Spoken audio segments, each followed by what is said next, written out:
better than driver, just like most Saturdays.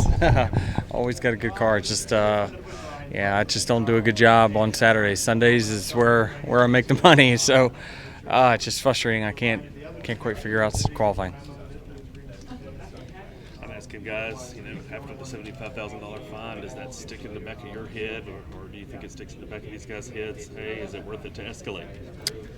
Well, I think in the heat of the moment, I think money doesn't matter. I think you just care about making a point at that point. So it doesn't stick in the back of my mind. I wouldn't treat post-race confrontations or altercations any different than I would before. On the flip side, with the lack of any fining, with the $0, would it make things escalate more quickly in less severe situations? Yeah, I'm not really sure. I think, I hear NASCAR getting a lot of flack about being inconsistent, but you also would say that, they have been consistent, and when things are heat of the moment, they typically let things go a little bit. When you've had time to premeditate, I think that they come down a little more severely. But still, it's kind of unprecedented from a number standpoint.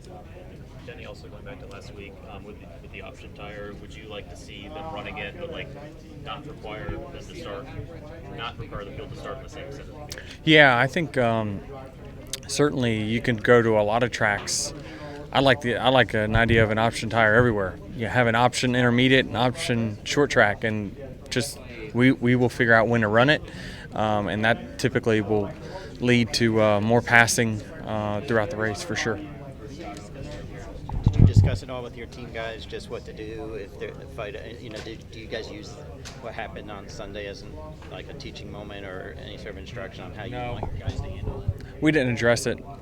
We're all just watching it through, from afar like everyone else is, but nobody on our team addressed it for sure. Do you think the $75,000 is appropriate for somebody who's not in the heat of the moment, like you say? I don't know if it's appropriate or not.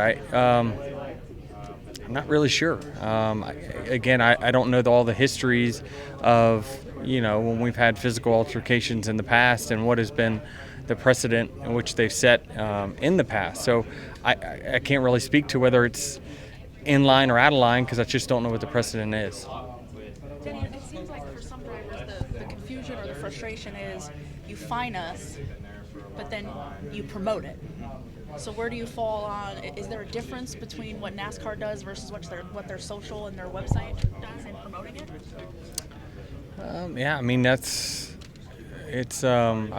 That's been going on for a really long time. I think that there's certainly been things that they quietly like to root for, but publicly they have to do something different because they don't want it to get out of hand. I don't know how much more it really gets out of hand.